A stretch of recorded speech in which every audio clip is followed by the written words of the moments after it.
Ramogi TV.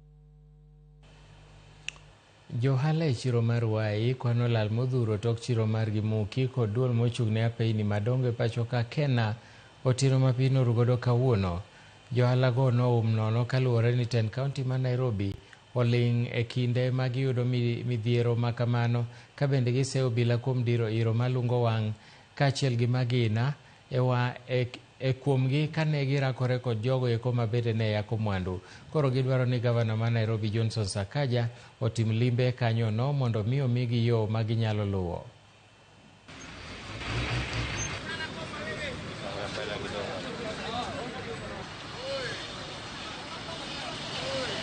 Jana tulikuwa na waziri wa Sakaja anaitwa Nyolita, tukaongea tangu saa 2 mpaka saa 9 juu ya soko.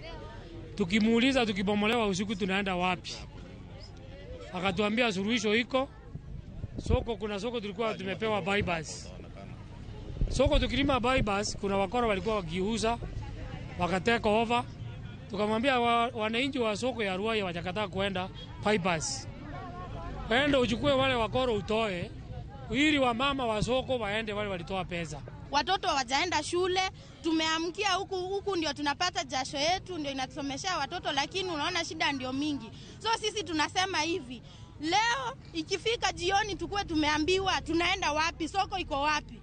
Na askari ambaye anastahili kulinda maisha yetu ndiye anakuja kutupiga na tear gas na buduki, wamepiga mpaka marisasi hapa, ati ni watu wanahamisha kwa soko. Sasa mimi swali yangu ni hii kwa serikali kuu ambayo inaongozwa na rais wa Jamhuri ya Kenya. Alisema akiwa pale Quickmart within 6 months Ruai itakuwa na soko na ataijenga. Na akasema soko iko hapa. Kwa hivyo rais, mimi nakuuliza kama mwanabiashara na mtu alikupigia kura, ile soko ulituambia within 6 months iko hapa. Hatujaiona mpaka saa hii. Tutakupigiaje kura wewe rais, wewe governor, wewe MCA kama unatufukuza hapa? Asubuhi unatuamkia na tear gas, unatupiga na tear gas, unatupiga na marisasi hapa ukitufukuza. Unataka tuende wapi? Erokamano nyakora Mogi waka uyweyo mar ariyo ka waduogo weche tuke.